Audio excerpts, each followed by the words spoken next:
possibilities are endless. New customers get 25% off at bigtrip.com. I heard you might be coming. I never imagined you actually. Good morning, Augusta.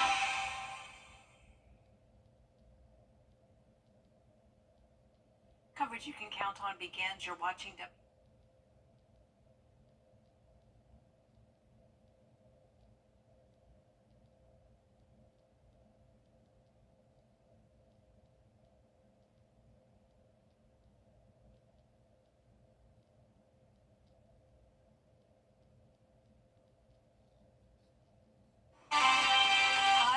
conditions Friday through Sunday with no chance of rain for now, and then those rain chances return next week. All those details coming up.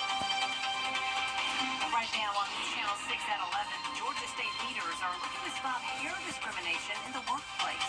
We'll have details on the Crown Act. Also ahead, Fort Eisenhower honoring its soldiers during Army Heritage Month. We'll take you to the celebration. And the Payne College president retiring after 31 years of service to the school. We'll have reaction from the community as your news at 11 starts now. Live from Television Park, this is WJBF News Channel 6 at 11.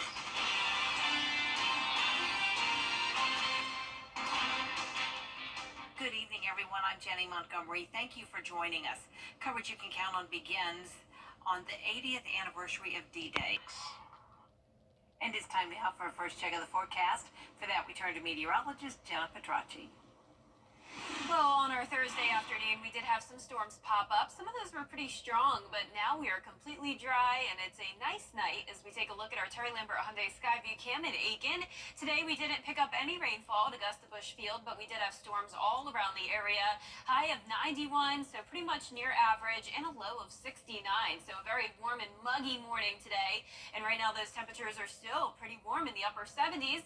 78 in Augusta, 76 in Thompson. Millen a little bit cooler at 73. Aiken, you're at 77 degrees, 74 in Wrightsville, and 76 in Waynesboro. The dew points are all around the 70-degree mark, so definitely another muggy night. Winds coming in from the southwest, 10 miles per hour in Waynesboro, 8 in Augusta, 9 in Aiken. So a little bit breezy as a cold front's coming through. With that front, we have the clearing skies. Notice a few spotty showers as well popping up now in Hancock County. But other than that, nice and dry across the area with the cold front bringing in the dry air behind it. So over the next few days, we'll have plenty of sunshine to look forward to. Starting out your Friday morning clear and in the upper 60s, 70 by the 8 o'clock hour. Topping off at 91 once again for Friday and Saturday. So pretty consistent temperatures. Notice Saturday morning will be a little bit cooler though with a low of 62. And then on Sunday, heating all the way up to 93. Coming up, I'll have a look at that full 10-day forecast. So stay with us. But back to you, Jenny. All right, Jenna, thank you. After 5 years as president of Payne College, Dr. Cheryl Evans-Jones has announced her retirement. Payne College has experienced significant achievements in athletics, academics, and financial support under Jones's leadership. One of her most recent achievements is the 10-year transformation plan with the Board of Trustees and the support of Augusta National Golf Club, as well as other local organizations. Dr. Jones has worked at Payne for 31 years. One alum says the next president will have some big shoes to fill. Her giving much of her life to education and to Payne College. And I think because of those things, she has set a trailblaze for others who shall be coming after her because of her commitment, her help, and the dedication that she has given for Payne and its future. Dr. Jones's last day on the job will be June 30th. Augusta University has named a finalist for its top job. This morning, the Board of Regents selected Dr. Russell Keene as the sole finalist to become the school's next president. He's currently the executive vice president for administration and chief of staff to current president, Dr. Brooks Keel. Dr. Keel retires at the end of the month. There's a renewed push to pass the Crown Act, both at the federal and state level. This would end race-based discrimination on a person's hairstyle. Archie Sasagri has more. Besides the cutting, trimming, and shampooing, the chatter at some hair salons in Atlanta is focusing on racial equality when it comes to hair. Most of the time we would blow it out. it straight. But whenever she wore it curly, she said that the people at her job, predominantly white people, would say, "Oh, do you like it? Is it okay?" Atila King, who co-owns the Circuit Salon, says she styled several African-American women who've had to change their hairstyles because of work. She worked for a big oil company, and she already had short hair, but it was straight when she was wearing it, and straight and curled. She was tired of wearing her hair straight, and she said, "Oh, I'm just going to do a nice little short afro." And she cut her hair, and they sent out an email about her hair. It stands for creating a respectful and open world for natural hair. And it essentially builds on anti-discrimination protections that already exist under the Civil Rights Act. People who have locks, people who have afros, people who wear braids, these are the target of this legislation to help protect their ability to wear their hair in these styles. The ACLU of Georgia supports the Crown Act and something the Atlanta public school system is considering to end hair discrimination in schools, saying it affects students emotionally, mentally, and physically. This legislation was intended and written for Black women, but we see now that it's actually there are young Black men who are really implicated by this legislation. The Crown Act has passed in more than 24 states already, and activists are hoping it'll pass in Georgia, pushing for lawmakers to bring it up in the 2025 legislative session. Reporting in Atlanta, Archit Seshadri, Atlanta Bureau Chief. A proposed development in Grovetown is getting some heat. In Richmond County, tomorrow is the last day for students to complete the online survey about the school-wide cell phone policy. The district is updating its code of conduct and asking the students weigh in. We've got a link to that survey on our website, WJBF.com. Coming up, local schools are making sure children stay fed this summer. More on the Richmond County Food Nutrition Program when your news at 11 continues.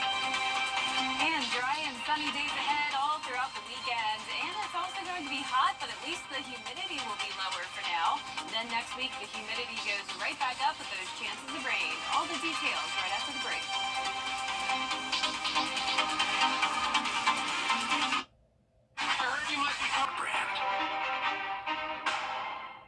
Over the years, thousands of people have gotten their hands on one. And who knows, you could be next. Win your very own Good Morning Augusta coffee mug at WJBF.com/coffee club. Sponsored by Honda Cars of Aiken.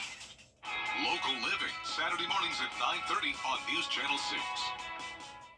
The Live Viper 6 Skyview Network, sponsored by Terry Lambert Hyundai. Now, your most accurate forecast with WJBF Live Viper 6. Welcome back on Live Viper 6. We're definitely mostly dry, but we do have these spotty showers that are moving through along with the cold front passage. So right here around Clarks Hill Lake, we do have this heavy downpour right near Modoc, and then out towards the west in Hancock County, just around downtown Sparta, some brief heavy rain moving in and out. Nothing like the storms we had yesterday. Check out this awesome picture sent in from Robin Hubbard.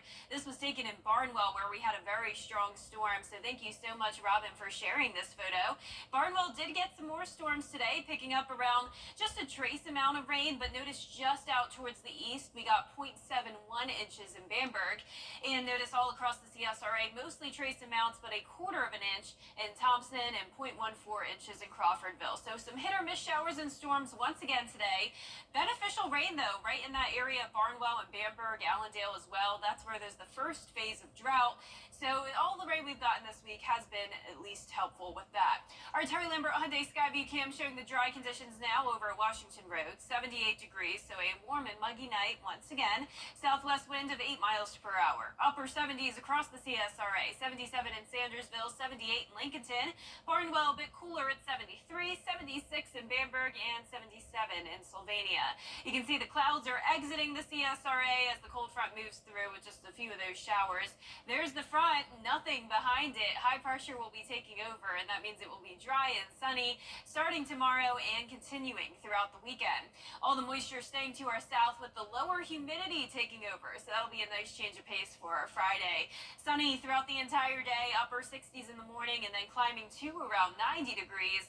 And this weekend will be at 91 Saturday and all the way up to 93 on Sunday. Could be our hottest day of the year so far. A little bit cooler, at least though, for your Saturday morning from that cold front passage. Definitely not bringing us the cold air, but 62 is at least below average for our lows. The dew points are also going to be lower than normal for this time of the year, in the upper 50s, so we'll be back into the comfortable range for at least a little bit, and then the humidity will rise next week with the rain chances going up. So 30% Monday through next week. Very similar setup to this week with those afternoon showers and storms, but in the meantime, not much going on Futurecast. All of your Friday nice and sunny with that high pressure moving in. Then on Saturday, we'll see another developing system to our north. That will not impact us until late Sunday with an increase in clouds and possibly a few spotty showers Sunday night into Monday morning. Our lows tonight will be in the upper 60s to around 70 degrees, and our highs tomorrow will be all around 90, so a near average day. And the 10-day forecast showing us staying in the low 90s through Sunday. Hottest day of the week will be Sunday at 93. Lows down to 62 Saturday morning, then right back to the upper 60s going into Monday. All of next week we'll have a 30% chance of showers and storms, with the temperatures staying hot, 89 to around 90 degrees. All right, Jenna, thanks so much. Well, thanks to a food nutrition program in Richmond County, kids who might otherwise go hungry are receiving a free breakfast and lunch at some local schools. Today we stopped by T.W. Josie. Breakfast and lunch meals are also available at Laney and Butler High Schools. Hephzibah, Wilkinson Gardens, and Montesano Elementary Schools will take part, as well as Richmond Hill K-8 and Richmond County Technical Career Magnet School. Richmond County School Nutrition Department is serving meals throughout the month of June. However, we are sharing resources with the community about other organizations that are offering meals, such as if you look on our Facebook page, today we posted about the Family Y, the different locations they'll be offering throughout the entire summer going into August. Breakfast is from 7:30 to 8:30, lunch 10:30 to 11:30, and you must eat on site. Still ahead, commemorating the 80th anniversary of D-Day. Congress is working to provide more assisted living options for aging veterans. Advocates want Congress to do more for the millions of aging vets who can no longer live independently. A representative of the National Association of State Veterans Homes says he supports legislation that would create a pilot program to offer assisted living care in facilities.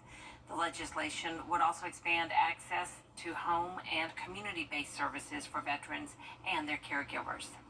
It is not an exaggeration to say that we hear from veterans and caregivers every day who are desperate for the support provided by the provisions in this bill. This legislation has seemingly fallen victim to the politics of the day and has been plagued by mischaracterization of its provision.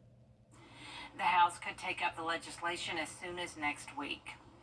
Coming up, the Braves looked for a win on the road, and a local state championship baseball team was honored at SRP Park.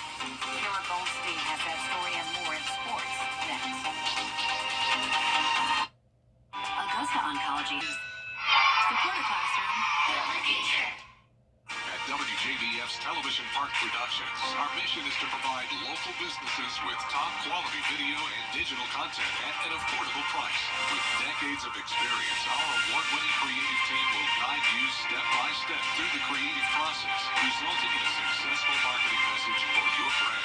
Over the years, we've helped hundreds of local businesses expand their voice.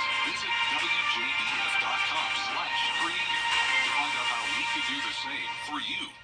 News Channel 6 and the Giving Your Best partners are teaming up with Shepherd Community Blood Center to save lives in their annual summer blood drive. To donate, just stop by Television Park in Augusta Tuesday, June 18th from 6 a.m. to 6 p.m. All blood given will stay local. And lucky donors will be entered into a raffle to win meet and greet tours of the station. Plus, specialty WJBF swag. Help us make a difference this summer by giving the gift of life.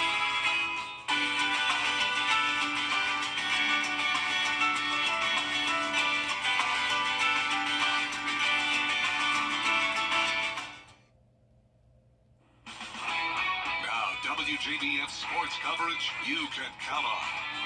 It was a very special day over at SRP Park as the Augusta Green Jackets honored back-to-back state champions, the Harlem Bulldog baseball team. Just a few weeks ago, Harlem took on Calvary Day inside Advent Health Stadium in Rome, Georgia, as they look to become back-to-back state champs. In the final game, the Bulldogs earned a shutout victory 7-0 over the Cavs and became the GHSA 3A state champions for the second year in a row. So on Thursday, SRP Park honored the team's accomplishment, and head coach Jimmy Lewis said the recognition meant a lot to him and his team.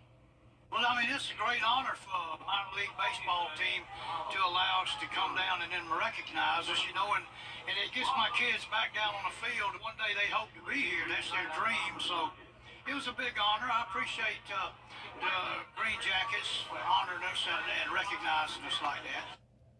A huge congratulations to the back-to-back champion Harlem baseball team. After the ceremony, the Green Jackets took the field and got off to a slow start, trailing 4-0 in the bottom of the fifth. Nobody on for Noah Williams. This one will drop into left field for a base hit, and we have one aboard for Jeremy Celedonio. He'll line it into right center for a base hit to move Williams over, and Augusta has 2 runners on. Next up is Harry Owen. He not only lines it to left, but he breaks his bat in the process. The Pelicans can't get a glove on it. 1 run will score, and the Green Jackets are on the board. It wouldn't be enough to get the win. The Pelicans take Game 3 5-2, so the Green Jackets will look to even the series on Friday night. First pitch will be at 7:05. Over in the MLB, the Braves hit the road as they opened their series against the Nationals. It took a little while for the scoring to begin for Atlanta, but in the 6th, trailing by 2, 1 on for Adam Duvall. He sends this one into the bullpen, and Atlanta ties the ball game in the 7th. Then in the 8th, nobody on for Ozzie Albies. He'll send this one down the right field line. Thomas has trouble getting a glove on it. Albies will slide into second base with ease.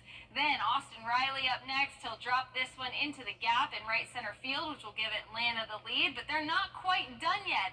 Marcel Ozuna decides he wants a piece of the action. He sends this one way out of the park into left. The Braves extend their lead, and Atlanta would get the win over Washington 5-2. Game 2 on Friday starts at 6:45 p.m.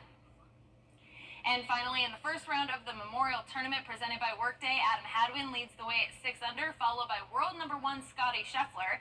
In third is world number 2 Xander Schauffele, along with Ludwig Oberg, Corey Connors, and Colin Morikawa, all of them at 4 under. Finally, world number 3 Rory McIlroy is tied for 12th at 2 under.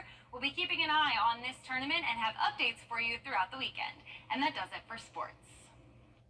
Get 2 sausage Bowberry biscuits for $5 at Bojangles for a limited time. It's bow time.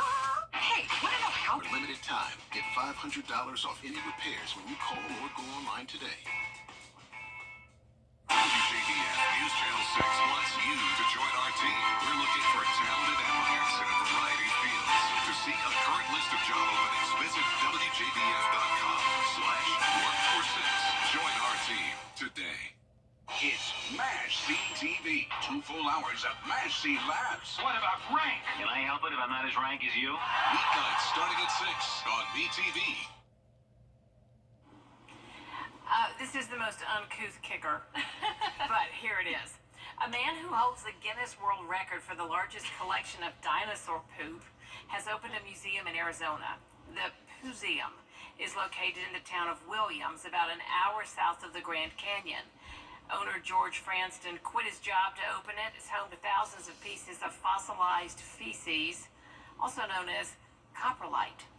A highlight of the collection is the world's largest piece of coprolite, 21 inches of T-Rex poop. That is so gross. That's so gross. Okay. Potentially So the gross. weirdest story we've had Yeah, in a while. maybe that's the weirdest sticker ever. Yeah, no words for that one. Beautiful weekend, though, guys. Looking forward to all the sunshine. And that's our report for now. Thank you for watching. Have a great night.